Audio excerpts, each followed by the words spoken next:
Welcome back. You know I'm a fan of Nuphy keyboards. I think they make some of the best low-profile mechanical keyboards out there. They've also been pushing for innovation in the last couple years with their PBT keycaps, their use of cherry-style stabilizers, and their side LED indicator lights. Well, they just announced their first regular mechanical keyboard, and I'm super down for it. They brought their usual aesthetic to this new product, but still focused on what a lot of us care about with regular mechs. Alright, let's have a closer look. As usual with Nuphy keyboards, the packaging looks super nice. The box includes a very flexible USB-C to A cable, a keycap and switch puller, extra Gateron G Pro 2.0 switches, and extra keycaps. Those extra keycaps are pretty cool, as you can stick to a monochrome theme or go with a two-tone color scheme instead of the stock 3-color config. So Nuphy did something quite unique here, designing a 3-part case assembly with the top frame made from aluminum, the base made from ABS plastic, and a middle section made from clear plastic, acting as a diffuser for the LED rings. The white variant I have here is E-white, while the black one is anodized, and they're not charging more for the E-white version, contrary to most manufacturers, which is nice to see. The top right corner has the Nuphy logo engraved, while the top left corner houses an LED indicator light. The bottom piece has this little wave pattern on all 4 sides. There you also get 4 rubberized feet, as well as flip-out feet for 3-angle options.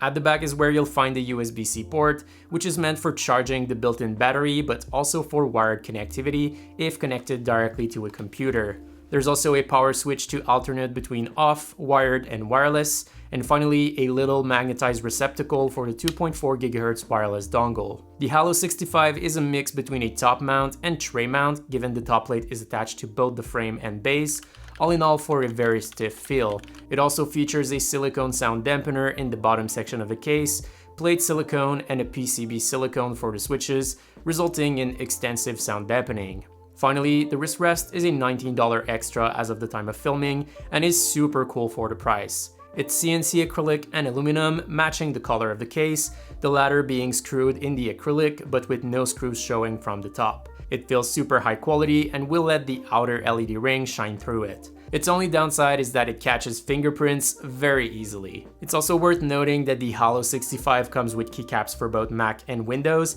and supports both layouts. You can switch to the Windows mode with function X and S, and Mac mode with function plus X and A.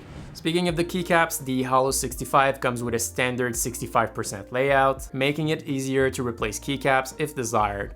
The only unconventional keys are the 1.75 unit right shift key and the rightmost column. The stock keycaps are actually very good. They feature what Nuphy refers as a KOP profile, which to me looks like a more rounded OEM profile. These are double shot PBT, and the double shot process is precise with a super clean font and minimal font size variations across all the keys. Overall, this is a very nice set of included keycaps. The only potential problem is the teal secondary legends, which aren't double shot. Unclear if these are pad printed or dye sublimated, so these could wear off over time. There's 17 extra keycaps included, and these are meant to change the theme. You can go with an all white set, white and red or teal, no white and yellow however.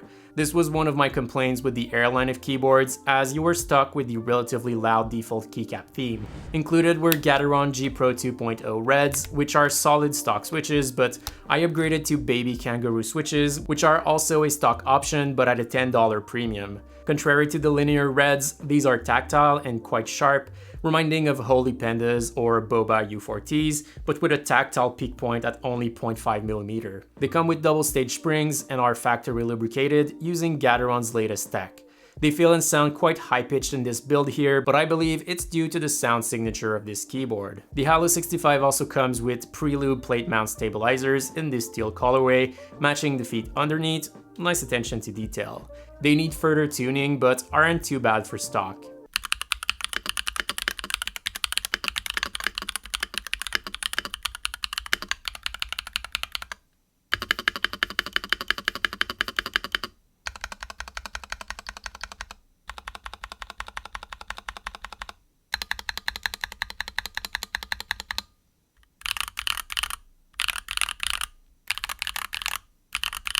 So this is a very high-pitched sounding keyboard. Clacky as some would refer over thocky. It doesn't sound too hollow either, but that's mainly because the keyboard is filled with silicone wherever there could be air. It's not the most enjoyable sound signature in my view, but I don't think you're getting this keyboard for its sound, and there's also room for modding it further and change the sound signature if you so desire.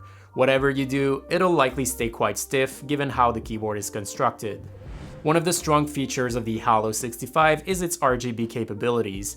While it does come with per key RGB LEDs as usual, it also has 2 rings of diffused RGB LEDs on the outside and inside, as well as a side LED light.